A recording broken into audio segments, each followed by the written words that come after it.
محترم بزرگوں اور دوستوں، پیارے اسلامی بھائیوں، ان قریب رمضان المبارک کا مہینہ شروع ہونے والا ہے اور ہوا کس طرح چل رہی ہے ہم اور آپ سبھی واقف ہیں۔ حالات بڑے نازک ہیں، نفرت کا ماحول ہے۔ مسلمان کو تو خاص طور سے ایک چھوت چھات کی بیماری کی طرح سمجھا جا رہا ہے۔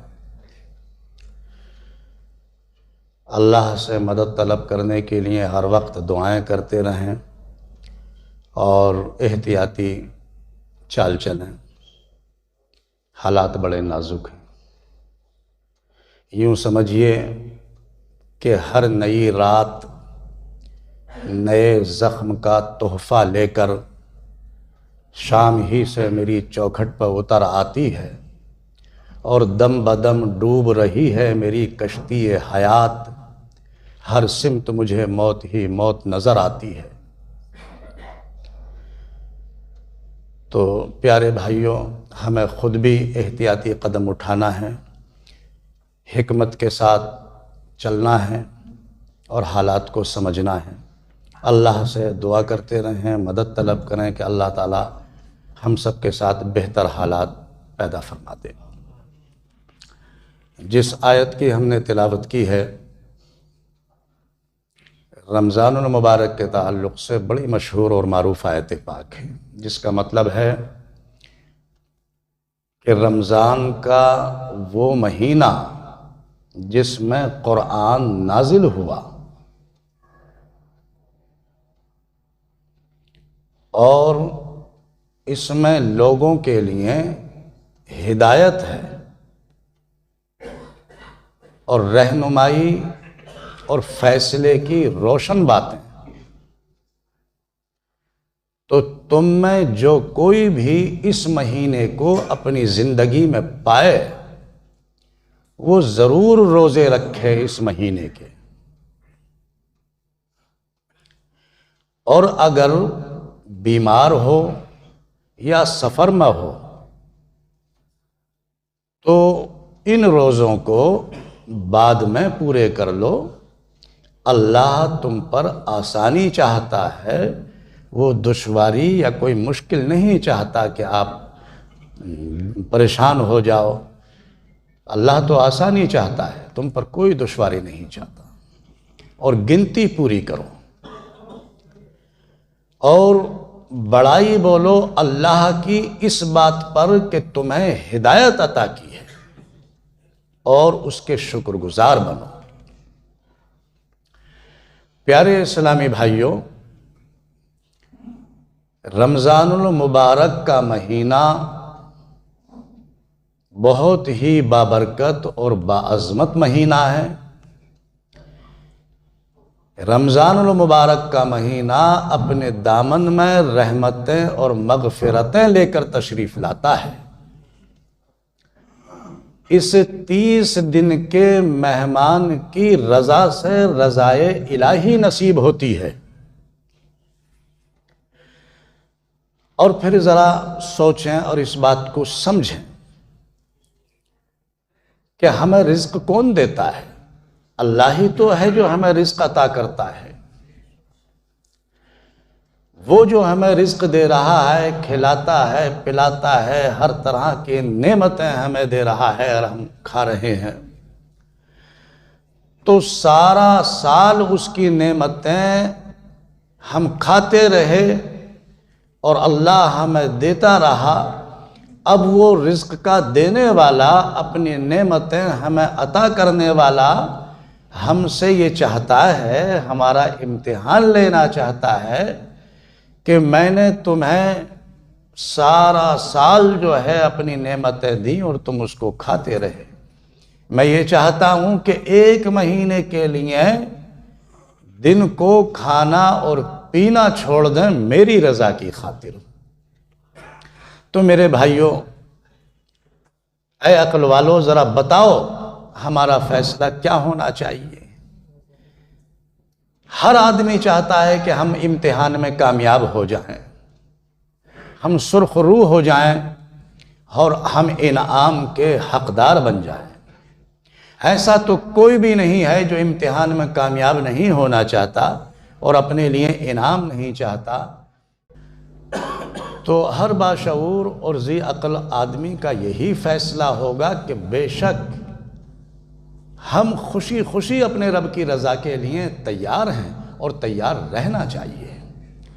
اور پھر ذرا آپ دیکھیں کہ جب آپ اس امتحان کو دیتے ہیں، اللہ جو آپ سے امتحان لے رہا ہے، آپ اگر اس امتحان کو دے رہے ہیں اور اس امتحان میں کامیاب ہونے کے بعد آپ کو کامیابی جو ہے وہ کس صورت میں مل رہی ہے، آپ کو جو انعام حاصل ہو رہا ہے وہ کس طرح مل رہا ہے، ذرا اس کو سوچیں۔ حدیث قدسی ہے، اللہ فرماتا ہے الصوم لی وانا اجزی بہی، چونکہ روزے کا تعلق جو ہے وہ براہ راست اللہ سے ہے۔ اللہ فرماتا ہے کہ روزہ میرے لیے ہوتا ہے اور میں خود ہی براہ راست اپنے اس بندے کو جو میرے لیے روزہ رکھتا ہے، میں براہ راست اس کو خود ہی اس کو جزا اور انعام عطا کرتا ہوں۔ بعض حضرات نے ان الفاظوں کو اس طرح پڑھا ہے کہ الصوم لی وانا اجزا بہی، یعنی اجزی کی جگہ اجزا پڑھا ہے۔ جب اس طرح یہ لفظ اجزا پڑھا جائے گا تو پھر اس کا معنی یہ ہوگا کہ روزہ تو صرف میرے لیے ہوتا ہے اور اس کی جزا، اس کا انعام میں خود ہی ہوں روزے دار کے لیے۔ مطلب یہ ہوا کہ خود اللہ تعالیٰ ہی روزے دار کو مل جاتا ہے۔ روزے دار روزہ رکھنے کے بعد اپنے خالق کو، اپنے مالک کو حاصل کر لیتا ہے، خود خدا ہی کو پا لیتا ہے۔ اور اس کو سمجھنے کے لیے میں ذرا اور بتاؤں، سلطان محمود غزنوی رحمۃ اللہ علیہ نے ایک مرتبہ اپنے جرنیلوں کا امتحان لیا، اپنے دربار میں بلایا اور جواہرات موتی ان سب کے سامنے بکھیر دیے اور کہا کہ اٹھا لو جواہرات، ان موتیوں کو اٹھا لو، سب کے سب لے لو۔ سب جرنیل جو تھے ان موتیوں کو چننے میں لگ گئے اور خود سلطان محمود غزنوی رحمۃ اللہ علیہ وہاں سے ہٹ گئے اور ایک طرف چلے گئے۔ کچھ دور جانے کے بعد میں جب مڑ کر دیکھا تو یہ دیکھا کہ ان کا غلام ایاز جو تھا وہ گھوڑے پر سوار ان کے پیچھے پیچھے چلا جا رہا۔ سلطان محمود غزنوی نے کہا کہ اے ایاز، کیا کچھ کمی رہ گئی؟ میں نے تو بہت سارے جواہرات، ہیرے موتی وہاں بکھیر دیے ہیں، جیسے تمام جرنیل ان کو چن رہے ہیں، تم بھی اس کو حاصل کر لیتے۔ ایاز نے کتنا پیارا جواب دیا، کہا کہ جی جو جواہرات کے اور موتیوں کے طلبگار تھے وہ ان کو چن رہے ہیں، مجھے تو موتی نہیں، جواہرات نہیں، بلکہ موتیوں والا چاہیے، اس لیے جو میری طلب تھی میں اس کے ساتھ موجود ہوں۔ اسی سلسلے میں مشکات شریف میں ایک حدیث موجود ہے کہ ایک مرتبہ صحابی رسول حضرت ربیعہ نے حضور اکرم صلی اللہ تعالیٰ علیہ وسلم کو وضو کرایا۔ اللہ کے پیارے محبوب، پیارے پیغمبر جناب محمد الرسول اللہ صلی اللہ تعالیٰ علیہ وسلم ان کی خدمت سے خوش ہوئے اور آپ نے فرمایا کہ اے ربیعہ، مانگ کیا چاہتا ہے؟ جو تو چاہے وہ ہم سے مانگ، ہم تیری خدمت پر بہت خوش ہوئے۔ اب ذرا غور کیجئے کہ صحابی رسول حضرت ربیعہ کو یہ مکمل اختیار مل گیا ہے کہ جو چاہو وہ تم مانگ لو، ہم تمہیں دیں گے۔ تو حضرت ربیعہ اگر چاہتے تو سرکار سے کہہ دیتے کہ مجھے اتنی دولت دے دیجئے تاکہ میں سب سے بڑا امیر آدمی بن جاؤں۔ اگر ربیعہ چاہتے تو کسی علاقے کی سرداری بھی مانگ سکتے تھے۔ اگر ربیہ چاہتے تو کہتے کہ مجھے بادشاہ بنا دیجئے۔